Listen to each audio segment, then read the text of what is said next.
నరేంద్ర మోడీ గారు కానీ బీజేపీ వాళ్ళు కానీ ఆర్ఎస్ఎస్ వాళ్ళు కానీ సీత గురించి మాట్లాడరు. సీతను విడదీసి అయోధ్యలో రాముని విగ్రహాన్ని పెట్టినటువంటి నరేంద్ర మోడీ గారు సీత వారసులైనటువంటి మహిళలను 50% ఈ దేశంలో 50% మహిళలను కూడా మోసం చేస్తున్నాడు, దగా చేస్తున్నాడు నరేంద్ర మోడీ గారు. అబద్ధాలు చెప్తున్నాడు.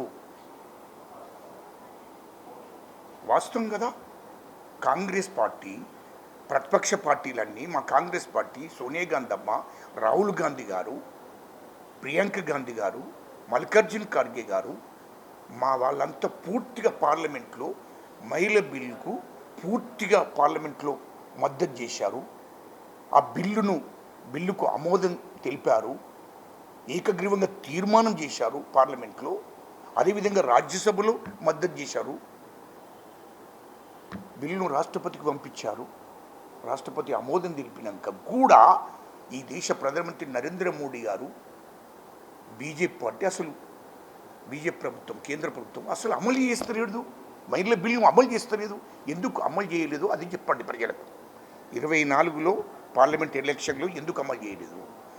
రాష్ట్రాలలో అసెంబ్లీ ఎన్నికలు జరుగుతున్నప్పుడు మరి మహిళల బిల్లును 33% రిజర్వేషన్లు వాళ్ళకి ఎందుకు ఇవ్వలేదు అది చెప్పండి ఫస్ట్. ఇప్పుడు ఎక్కడిది? 26లో మళ్ళీ బిల్లు పెట్టాము, మహిళల బిల్లు. వాస్తవమా? మహిళల బిల్లు అయితే చూపించండి. ఉన్నది కదా, నువ్వు ఏమేమి బిల్లు పెట్టావు అనేది. 3 బిల్లు పెట్టావు. ఆ 3 బిల్లుకు మహిళ బిల్లుకు సంబంధమే లేదు, పార్లమెంట్లో పెట్టిన బిల్లు. కానీ ఈ డెలిమిటేషన్ బిల్లుకును మహిళ బిల్లుకు లింకు చేస్తున్నాడు నరేంద్ర మోడీ గారు. అంటే దక్షిణాది రాష్ట్రాల ప్రజలను మోసం చేయాలని, ఈ దేశంలో నుండి 50% మహిళలను, ఆడిబిడ్డలను మోసం చేయడానికి ప్రయత్నం చేస్తున్నాడు నరేంద్ర మోడీ గారు. దగా చేస్తున్నాడు దక్షిణాది రాష్ట్రాల ప్రజలను. ఇటు రాష్ట్రంలో, ఈ దేశం నుండి 50% మహిళలను మోసం చేయాలని ఈ బిల్లు తీసుకొచ్చాడు. ఈ 3 బిల్లు, మహిళ బిల్లుకును మొన్నటి పార్లమెంటు పెట్టిన బిల్లులకు సంబంధమే లేదు. వాస్తవం చదవండి. మేధావులు, ఇంటెలెక్చువల్స్ వాళ్ళు, ప్రజలు, ప్రజాస్వామ్యవాదులు అది చదవండి. 3 బిల్లు. వాస్తవానికి మహిళ బిల్లుకును ఆ 3 బిల్లుకి ఏమైనా సంబంధాలు ఉన్నాయా? మొన్న పెట్టిన పార్లమెంట్లో పెట్టిన బిల్లు సంబంధమే లేదు. వాస్తవాలు మాట్లాడుకోవాలి. సంబంధమే లేదు. మరి మహిళా బిల్లుకి ఏం సంబంధము? 2023లో పాస్ అయింది కదా. 2023లో పాస్ అయిన మహిళా బిల్లు 33% రిజర్వేషన్లు ఇవ్వాలని పాస్ అయింది. ఆ బిల్లు వాళ్ళకు అమలు చేయవలసింది, అమలు చేయాలి. 2024లోనే 33% రిజర్వేషన్ మహిళలకు అమలు చేయాలి. అసెంబ్లీ ఎన్నికల్లో కూడా అమలు చేయాలి. ప్రతి ఎలక్షన్లో వాళ్ళకు అమలు చేయాలి. అటువంటిది 2023 తర్వాత బిల్లు పాస్ అయిన తర్వాత ఇప్పటి వరకు 33% రిజర్వేషన్ అమలు చేస్తున్నాడు బీజేపీ ప్రభుత్వం, కేంద్ర ప్రభుత్వం. నరేంద్ర మోడీ గారు అమలు చేస్తున్నాడు. అంటే ఈ దేశంలో 50% మహిళలను, ఆడిబిడ్డలను మోసం చేస్తున్నాడు, దగా చేస్తున్నాడు, అబద్ధాలు మాట్లాడుతున్నాడు నరేంద్ర మోడీ గారు. ఇది కరెక్ట్ కాదు. ఇక డెలిమిటేషన్ బిల్లు పెట్టావు. అది ఫ్యామిలీ ప్లానింగ్ అనేది 1971లో కేంద్ర ప్రభుత్వము, ఆనాడు ప్రధానమంత్రి ఇందిరాగాంధీ అమ్మ, ఇది ఖచ్చితంగా దేశవ్యాప్తంగా ఫ్యామిలీ ప్లానింగ్ చేసుకోవాలి అని చెప్పి ఆనాడు బిల్లు తీసుకొచ్చింది పార్లమెంట్లో. అది దేశవ్యాప్తంగా పార్లమెంట్లో ఆ బిల్లు పాస్ అయింది. 1971లో. అయితే అది నార్త్ ఇండియా వాళ్ళు అమలు చేయలేదు. అంటే సౌత్ ఇండియా వాళ్ళు అమలు చేశారు. అంటే దక్షిణాది రాష్ట్రాలు పూర్తిగా అమలు చేశాయి ఫ్యామిలీ ప్లానింగ్. అయితే అది ఇందిరాగాంధీ అమ్మ గమనించి 1976లో ఇందిరాగాంధీ గారు, పెద్దలు ఇందిరాగాంధీ గారు ఆనాడు 1976లో నిండు పార్లమెంట్లో చెప్పాది, ఇంకా 25 సంవత్సరాల తర్వాత డిలిమిటేషన్ చెయ్యము. ఎందుకు చేయమంటే ఫ్యామిలీ ప్లానింగ్ అనేది నార్త్ ఇండియా వాళ్ళు అమలు చేయలేదు, సౌత్ ఇండియా వాళ్ళు అమలు చేశారు. అంటే దక్షిణాది రాష్ట్రాలు పూర్తిగా అమలు చేశారు. కాబట్టి అక్కడ జనాభా తక్కువ అయింది, ఇక్కడ జనాభా ఎక్కువ అయింది. వీళ్ళు ఈ యొక్క ఫ్యామిలీ ప్లానింగ్ను ఆచరించలేదు. వీళ్ళు అమలు చేయలేదు, వీళ్ళు పాటించలేదు. కాబట్టి నార్త్ ఇండియా వాళ్ళ జనాభా ఎక్కువ ఉంది, సౌత్ ఇండియా వాళ్ళ జనాభా తక్కువ అయింది. ఎందుకంటే వాళ్ళు ఫ్యామిలీ ప్లానింగ్ ఏదైతే చెప్పామో దాన్ని పూర్తిగా అమలు చేశారు అని చెప్పి ఆలోచన చేసి 1976లో ఇందిరాగాంధీ అమ్మ ఇంకా 25 సంవత్సరాల దాకా డెలిమిటేషన్ చేయడం వీలు కాదు అని చెప్పి ఆనాడు బిల్ పెట్టి బిల్ పాస్ చేశారు. దాని తదుపరి 2021లో వాజ్పేయి గారు పెద్దలు ఈ దేశ ప్రధానమంత్రిగా ఉండి 2001లో కూడా డిలిమిటేషన్ చేయడం వీలు కాదు. వాస్తవం ఆనాడు ఇందిరాగాంధీ గారు ప్రధానమంత్రిగా ఫ్యామిలీ ప్లానింగ్ నార్త్ ఇండియా వాళ్ళు అమలు చేయలేదు, సౌత్ ఇండియా వాళ్ళు అమలు చేసారు. ఇక్కడ జనాభా తక్కువ ఉంది కాబట్టి ఇది ఇంకొక 25 ఏళ్ళు డిలిమిటేషన్ చేయడం వీలు కాదు అని చెప్పి ఆనాడు ప్రధానమంత్రి వాజ్పేయి గారు డిలిమిటేషన్ బిల్లు పెడతలేము అని చెప్పడం జరిగింది. వాజ్పేయి గారు కూడా చెప్పారు. ఈ వాజ్పేయి గారు చెప్పినప్పుడు ఏంటి, ఇతర రాష్ట్రాలకు ఆదేశాలు ఇవ్వడం జరిగింది. మీరు ఒకవేళ మీ రాష్ట్రాలలో అసెంబ్లీ సీట్లు కానీ పార్లమెంట్ సీట్లు కానీ ఒకవేళ మీకు ఏదైనా ఎక్కడన్నా ఎక్కువలు తక్కువలు కావాలంటే మీరు నిర్ణయించుకొని మీరు చేసుకోండి, ఇది రాష్ట్ర ప్రభుత్వాలకు మేము ఆదేశాలు ఇస్తున్నాము, రాష్ట్ర ప్రభుత్వాలు దాన్ని అనుసరించవచ్చు, అది మీ ఇష్టము అని రాష్ట్ర ప్రభుత్వాలకు ఆనాటి రాష్ట్ర ముఖ్యమంత్రులకు ఆదేశాలు ఇవ్వడం జరిగింది. మీ రాష్ట్రాలలో మీకు అవసరం ఉంటే పెంచుకోవచ్చు, మీకు అవసరం ఉంటే తగ్గించుకోవచ్చు, అది మీ ఇష్టం అని చెప్పి రాష్ట్ర ప్రభుత్వాల మీద పెట్టడం జరిగింది. కానీ డిలిమిటేషన్ చెయ్యను అని వాజ్పేయి గారు కూడా చెప్పాడు 2001లో. అంటే ఇందిరాగాంధీ గారు 76లో చెప్పారు, వాజ్పేయి గారు 2001లో చెప్పాడు. ఇది వాస్తవం. మరి ఇయల్లో వాజ్పేయి గారు చెప్పింది 2001లో, ఇప్పుడు 2026లో డిలిమిటేషన్ చేసే ముందు ఫ్యామిలీ ప్లానింగ్ను మన నార్త్ ఇండియా వాళ్ళు అమలు చేయలేదు, సౌత్ ఇండియా వాళ్ళు అమలు చేశారు, అంటే దక్షిణాది రాష్ట్రాలు అమలు చేశారు కదా. మరి దేశ ప్రజలను సమానంగా చూసి ఈ డిలిమిటేషన్ కూడా సమానంగా చెయ్యాలి, ఎక్కువలు తక్కువలు కాకుండా అన్ని రాష్ట్రాలకు కూడా సమానంగా ఉండాలని ఎందుకు ఆలోచన చేయలేదు ఈ దేశ ప్రధానమంత్రి నరేంద్ర మోడీ గారు? అంటే ఏంది, ఇప్పుడు డిలిమిటేషన్ చేసుట్లా ఇంట్లో కూడా కుట్రకుతంత్రాలు, నార్త్ ఇండియా వాళ్ళకు ఎక్కువ సీట్లు పెంచి సౌత్ ఇండియా వాళ్ళకు పెంచకుండా సౌత్ ఇండియా ప్రజలను మోసం చెయ్యాలి అనే ఆలోచనతోని కుట్రకుతంత్రాలు చేస్తున్నాడు ఈ దేశ ప్రధానమంత్రి నరేంద్ర మోడీ గారు. అంటే దక్షిణాది రాష్ట్రాల ప్రజలను మోసం చెయ్యాలి, నార్త్ ఇండియా ప్రజలకు న్యాయం చెయ్యాలి, నార్త్ ఇండియాలో సీట్లను పెంచుతాము కానీ దక్షిణాది రాష్ట్రాల్లో ఎంత ఉంటుందో జనాభా అంతే ఇస్తాము. అంటే మరి ఫ్యామిలీ ప్లానింగ్ ఇక్కడ మేము అమలు చేశారు, నార్త్ ఇండియా వాళ్ళు అమలు చేయలేదు. అది దేశ ప్రధానులు ఇద్దరు చెప్పారు కదా, ఇందిరాగాంధీ అమ్మ చెప్పాది, వాజ్పేయి గారు చెప్పారు. మరి నువ్వెందుకు దాన్ని గుర్తిస్తలేవు, నువ్వెందుకు దాన్ని అమలు చేస్తలేవు? ఈ దేశ ప్రజలకు సమానంగా చూడవలసిన బాధ్యత దేశ ప్రధానమంత్రిది కదా, నువ్వెందుకు చూస్తలేవు? మరి దేశ ప్రజలను అందరినీ ఈక్వల్గా అందరికీ సమానంగా ఉండాలి సీట్లు. మీరు ఫ్యామిలీ ప్లానింగ్ మీరు అమలు చేశారు, కేంద్ర ప్రభుత్వం చెప్పింది మీరు అమలు చేశారు, దక్షిణ రాష్ట్రాల వాళ్ళు నార్త్ ఇండియా వాళ్ళు అమలు చేయలేదు. కాబట్టి ఖచ్చితంగా ఇది సమానంగా ఉండాలి, అమలు చేయండి నార్త్ ఇండియా వాళ్ళది తప్పు కదా.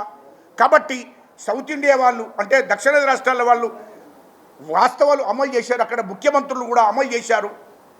కాబట్టి సమానంగా ఇవ్వాలనే ఆలోచన మరి ఎందుకు చేస్తలేవు నరేంద్ర మోడీ గారు? మీరు దేశంలో సమానంగా నార్త్ ఇండియా వాళ్ళకి ఎక్కువ సీట్లు, దక్షిణ రాష్ట్రాలకు తక్కువ సీట్లు అనేది ఒక దుర్మార్గమైన ఆలోచన. ఏది ఇది సమానంగా ఇవ్వాలి, దక్షిణాది రాష్ట్రాల ప్రజలకు ఒకే రకంగా, నార్త్ ఇండియా వాళ్ళకు ఒకే రకంగా సమానంగా సీట్లను పెంచాలి. అది పెంచకుండా నార్త్ ఇండియా వాళ్ళ జనాభా ఎక్కువ ఉంది అని వాళ్ళకు పెంచడం, మాకు తక్కువ ఉన్నదని మాకు తగ్గించడం, ఇది సరైనది కాదు కదా, ఇది పద్ధతి కాదు కదా అని మా రాహుల్ గాంధీ గారు, మా సోనియా గాంధీ అమ్మ, మా ప్రియాంక గాంధీ గారు మా కాంగ్రెస్ పార్టీ అడుగుతున్నది. ఒక ప్రతిపక్ష పార్టీగా ప్రతిపక్ష పార్టీలు అన్నీ అడుగుతున్నాయి. ప్రతిపక్ష పార్టీలు అన్నీ అడుగుతున్నాయి, దేశంలో ఉన్న పార్టీలు అన్నీ అడుగుతున్నాయి. అవిటికి జవాబు చెప్పు. వాళ్ళు జనాభా ప్రాతిపదికన పెంచట్లేదు, మేము ఏ రాష్ట్రానికి 50% పెంచుతున్నాం అని చెప్పేసి వాళ్ళు క్లారిటీ. అదంతా కుట్ర. ఎందుకు బిల్ల పెడతలేదు? నువ్వు ఇది అంటున్నావు కదా, ఎందుకు బిల్ల పెట్టలేదు? ఓకే, ఈ దేశ నరేంద్ర మోడీ గారు ప్రధానమంత్రి గారు ఆ మాట అంటున్నావు. ఎందుకు మొన్నటి బిల్లు ఎందుకు పెట్టలేదు? మొన్న బిల్లు చదవండి, ఆ బిల్లు ఎందుకు పెట్టలేదు? బిల్లు ఎందుకు పెట్టలేదని మా రాహుల్ గాంధీ గారు అడుగుతుంటే ఏమంటాడంటే తర్వాత చూద్దాం, తర్వాత బిల్లు అయిపోయాక తర్వాత ఎట్లా చూస్తావయ్యా? ఈ బిల్లు అయిపోయాక ఏం జరుగుతుంది? బిల్లు ఎందుకు పెట్టలేదు? ఈ దేశంలో ఉండే ప్రజలందరికీ కూడా సమానంగా సీట్లు పెంచుతాము, అన్ని రాష్ట్రాలకు సమానంగా ఇస్తాము సీట్లు అని ఎందుకు ఆ బిల్లు పెట్టలేదు అని అడుగుతున్నా. మా రాహుల్ గాంధీ గారు అదే అడుగుతున్నాడు కదా, మా ముఖ్యమంత్రి రేవంత్ రెడ్డి గారు అదే అడుగుతున్నాడు కదా, మా పిసిసి అధ్యక్షుడు కూడా అదే అడిగిండు కదా. నువ్వు సమానంగా ఎందుకు పెడతలేవు అని అడుగుతున్నాము. కాంగ్రెస్ పార్టీ ప్రతిపక్ష పార్టీలన్నీ అన్ని రాష్ట్రాలకు సమానంగా ఉండాలని అడుగుతున్నాము. ఆనాడు కేంద్ర ప్రభుత్వము 1971లో ఫ్యామిలీ ప్లానింగ్ను అమలు చేయాలని అంటే అది దక్షిణాది రాష్ట్రాల వాళ్ళు అమలు చేశారు. దక్షిణాది ముఖ్యమంత్రులందరూ కూడా ప్రజలకు ఆదేశాలు ఇచ్చి అధికారులకు ఆదేశాలు ఇచ్చి అమలు చేయించారు. మరి నార్త్ ఇండియాలో ఉన్నటువంటి రాష్ట్రాలలో ముఖ్యమంత్రులకు ఎందుకు ఆదేశాలు ఇచ్చి దాన్ని ఖచ్చితంగా అమలు చేయాలని ఎందుకు చెప్పలేదు? మీరు చేయకపోవడం వల్ల తప్పు కదా, అక్కడ ముఖ్యమంత్రులు తప్పు కదా. కాబట్టి ఇప్పుడు మేము అమలు చేసినాం కాబట్టి కేంద్ర ప్రభుత్వం నిర్ణయానికి కట్టుబడి ఉండి దక్షిణాది రాష్ట్రాల ప్రభుత్వాలు అమలు చేస్తే మరి వీళ్ళకి శిక్ష ఎత్తవా నరేంద్ర మోడీ గారు? ఇప్పుడు మీరు ఒక నిర్ణయం తీసుకుంటున్నారు కేంద్ర ప్రభుత్వం, ఆ నిర్ణయం దేశవ్యాప్త ప్రజలందరూ కూడా అమలు చేయవలసిందే కదా. మరి దక్షిణాది రాష్ట్రాల వాళ్ళు అమలు చేస్తే నార్త్ ఇండియా వాళ్ళు అమలు చేయకపోతే తప్పు అక్కడ రాష్ట్ర ప్రభుత్వాలది కదా, అది అడగాలి కదా మీరు. అంటే వాళ్ళకో న్యాయం మాకో న్యాయమా? ఇది పద్ధతి కాదు అని అంటున్నా, ఇది పద్ధతి కాదు. కాబట్టి నువ్వు డిలిమిటేషన్లో కూడా నిన్నటి దాంట్లో నువ్వు పెట్టలే, నిన్నటి బిల్లో పెట్టలే. ఇది నిన్నటి బిల్లో దేశవ్యాప్తంగా అందరికీ సమానంగా సీట్లు ఇస్తాము, 50% పెంచుతున్నాం కదా, 50% అన్ని రాష్ట్రాలకు, దక్షిణాది రాష్ట్రాలకు, నార్త్ ఇండియాకు అందరికీ సమానంగా ఆ 50% ఇస్తాము అని చెప్పి సమానంగా ఇస్తాము సీట్లు అని ఎందుకు చెప్పలేదు? ఆ బిల్లు ఎందుకు పెట్టలేదు? ఆ బిల్లు పెట్టకుండా నేను తర్వాత పెడతాను, బిల్లు అయిపోయాక తర్వాత ఎట్లా పెడతారే? ప్రతిపక్ష పార్టీ నాయకులందరూ ఎందుకు ఒప్పుకుంటారు? అందుకోసమే మా రాహుల్ గాంధీ గారు ఒప్పుకోలేదు. మా రాహుల్ గాంధీ గారు ఏం చేశారు? బిల్లు పెట్టు వెంటనే అని చెప్పాడు. కానీ ఈ డిలిమిటేషన్ బిల్లు ఇంకా ఇతర 2 బిల్లు ఉన్నాయి. ఆ 3 బిల్లులకు ఈ మహిళా బిల్లుకు సంబంధమే లేదు. అసలు మహిళా బిల్లు లేనే లేదు. ఆ 3 బిల్లు చూడండి ఒకసారి మీరు. ఆ 3 బిల్లుల్లో మహిళా బిల్లుకు 33% సంబంధించిన బిల్లు లేనే లేదు. ఆ మహిళా బిల్లు 33% రిజర్వేషన్ బిల్లు, మహిళా బిల్లు ఏదైతే ఉందో అది 2023లో పాస్ అయిపోయింది పార్లమెంట్లో, రాజ్యసభలో రాష్ట్రపతి ఆమోదం తెలిపారు. దానికి సంబంధమే లేదు. ఇప్పుడు ఈ 3 బిల్లు వేరే, డిలిమిటేషన్ బిల్లు ఇంకా 2 బిల్లు వేరే. ఇవిటి పార్లమెంట్లో బిల్ పాస్ కావాలని చూశారు. కానీ అక్కడ ప్రతిపక్ష పార్టీలు అన్నీ కూడా ఆ బిల్లు చదువుకొని, మా రాహుల్ గాంధీ గారు చదువుకున్నారు, ప్రతిపక్ష పార్టీ నాయకులు అందరూ కూడా చదివి ఇది మోసం చేస్తున్నాడు నరేంద్ర మోడీ దేశ ప్రధానమంత్రి గారు, ఈ దేశ ప్రజలను మోసం చేస్తున్నాడు, ఈ దేశ మహిళలను మోసం చేస్తున్నాడు అని చెప్పి మనసులో పెట్టుకొని ఆ బిల్లును ఆమోదించే ప్రసక్తే లేదని చెప్పి దాన్ని వ్యతిరేకించారు ప్రతిపక్ష పార్టీలన్నీ. ఇది వాస్తవం కాదా? వాస్తవాలు చెప్పాలి ప్రజలకు. మరి మళ్ళీ ప్రజలను ఉద్దేశించి ఈ దేశ ప్రధానమంత్రి నరేంద్ర మోడీ గారు మాట్లాడితే ఎన్ని అబద్ధాలు, కుట్ర, కుతంత్రాలు మాట్లాడుతున్నవై, ఎంత నీ మాటలలో ఎంత కుట్ర కుతంత్రం ఉంది? నరేంద్ర మోడీ గారు ఈ దేశ ప్రధానమంత్రిగా సిగ్గనిపిస్తలేదా మీకు? ఈ దేశ ప్రజలతోని అబద్ధాలు మాట్లాడము, ఈ దేశంలో ఉన్న మహిళలను మోసం చేయడము కరెక్ట్ కాదు కదా. అందుకోసమని నీకు నీతి నిజాయితీ లేకుండా మాట్లాడుతున్నావు. ఈ దేశ ప్రజలు గుణపాఠం చెప్తారు.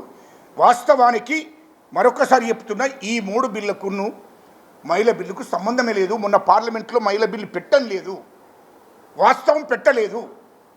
అది దేశంలో ఉన్నటువంటి మేధావులు, ఇంటలెక్చువల్స్ వాళ్ళు, ప్రజలు, ప్రజాస్వామ్యవాదులు, మీడియా యజమానులు కూడా చదవాలి దయచేసి, చూడండి దాన్ని. ఆ 3 బిల్లు మహిళలకు సంబంధించిన మహిళలకు సంబంధమే లేదు. మహిళ బిల్లు 23లో పాస్ అయింది, 2023లో. కానీ ఈ 3 బిల్లుకు మహిళ బిల్లుకు సంబంధమే లేదు. కానీ మహిళ బిల్లుకును దీనికి లింకు పెట్టి మహిళలను మోసం చేయాలి, 50% ఉన్న మహిళలకు అసలు రిజర్వేషన్ ఇవ్వకూడదు అని ఒక కుతంత్రం చేస్తున్నాడు ఈ దేశ ప్రధానమంత్రి నరేంద్ర మోడీ గారు. దగా చేస్తున్నాడు. కాబట్టి ఈ దేశ ప్రధానమంత్రి నరేంద్ర మోడీ గారిని నమ్మకూడదు. ఈ దేశంలో ఆర్ఎస్ఎస్ బీజేపీని నమ్మకూడదు. వీళ్ళంతా దగాకోరులు. ఇది వాస్తవము. ఈ దేశంలో హిందువులను మోసం చేస్తున్నారు. రాముణ్ణి అడ్డం పెట్టుకొని, మతాన్ని అడ్డం పెట్టుకొని. అసలైన హిందువులు కాదు వీళ్ళు. ఆర్ఎస్ఎస్ వాళ్ళు, బీజేపీ వాళ్ళు, ఆర్ఎస్ఎస్ వాళ్ళు హిందూ ద్రోహులు. ఈ దేశ ప్రధానమంత్రి కూడా హిందూ ద్రోహి. రాముణ్ణి అడ్డం పెట్టుకొని ఈ దేశ ప్రజలను మోసం చేస్తున్నారు. అసలైన హిందువులు కాదు. అసలైన హిందువులు ఈ దేశంలో ఎస్టీలు, ఆదివాసులు, బీసీలు, బీసీలు, ఓబీసీలు, రెడ్లు, ఇతరత్ర కులాలు, వీళ్ళు అసలైన హిందువులు. కానీ బీజేపీ, ఆర్ఎస్ఎస్ అసలైన హిందూ కాదు. హిందూ పేరుతో ముసుగు వేసుకొని మోసం చేస్తున్నారు. ఇది వాస్తవం. నేను ఇంకోటి కూడా అడుగుతున్నా. ఈ దేశంలో యువతకు నేను ఉద్యోగాలు ఇస్తానన్నాడు. ప్రతి సంవత్సరము 2 కోట్ల ఉద్యోగాలు ఇస్తానని చెప్పాడు. ప్రతి సంవత్సరం 2000 పడ్డాలు చెప్పాడు. ఇప్పటికి 12 నెలలు అయిపోయింది. అంటే 24 కోట్ల ఉద్యోగాలు రావాలి. ఆ 2 కోట్ల యువత ఎవరో హిందువులు. ఆ హిందూ యువతకు ఎందుకు నువ్వు ఉద్యోగాలు ఇవ్వలేకపోయినావు? ఎందుకు ఉద్యోగాలు ఇవ్వలేదు ఇప్పటిదాకా? 2014 నుంచి 2026 దాకా ఒక్క ఉద్యోగం కూడా ఇవ్వలేదు కదా. యువతకు ఇస్తారనేది నువ్వే కదా, ఈ దేశ ప్రధానమంత్రే కదా. ఖచ్చితంగా ప్రతి సంవత్సరం 2 కోట్ల ఉద్యోగాలు ఇస్తాయి ఈ దేశంలో ఉన్న యువతకు, హిందూ యువతకు అని అన్నాడు. ఎందుకు ఇవ్వలేదు అని అంటున్నా. నీకు హిందువుల మీద ప్రేమ ఉన్నది కదా, మరి హిందువులకు ఎందుకు ఉద్యోగాలు ఇవ్వలేదు? సంవత్సరానికి 2 కోట్లు ఇస్తారన్నావు. ఇప్పటికి 12 నెలలు అవుతుంది. 24 కోట్ల ఉద్యోగాలు రావాలి ఈ దేశంలో హిందూ యువతకు. ఎందుకు ఇవ్వలేదు అది చెప్పండి. ఈ దేశంలో ఉన్న 50% ఉన్న మహిళలు హిందువులే కదా. 33% రిజర్వేషన్ 2023లో బిల్ పాస్ అయింది కదా. ఎందుకు 2023 నుంచి బిల్ పాస్ అయినాక ఎందుకు వాళ్ళకు రిజర్వేషన్ ఇవ్వడం లేదు హిందూ మహిళలకు? 50% ఈ దేశంలో మహిళలు. 33% రిజర్వేషన్ ఇస్తారని రిజర్వేషన్ బిల్ పాస్ అయినాక కూడా మహిళలకు బిల్లు ఎందుకు అమలు చేయలేదు? 23లో పాస్ అయింది బిల్లు. 33% బిల్లు పాస్ అయింది. అప్పటి నుండి ఎందుకు ఆ రిజర్వేషన్ అమలు చేయలేదు? 33%. అంటే ఈ దేశం ఉన్నటువంటి 50% ఉన్న మహిళలు హిందువులే. కానీ ఆ హిందూ మహిళలను కూడా మోసం చేశాడు నరేంద్ర మోడీ గారు. దగా చేశాడు. ఇలాంటి దగాకోరును నమ్మకూడదు. ఈ దేశ ప్రధానమంత్రి దగాకోరు, మోసం చేసేవాడు, ఒక ద్రోహి. కాబట్టి అలాంటి ప్రధానమంత్రిని నమ్మకూడదని చెప్పి ఈ సందర్భంగా నేను కోరుకోవడం జరుగుతుంది.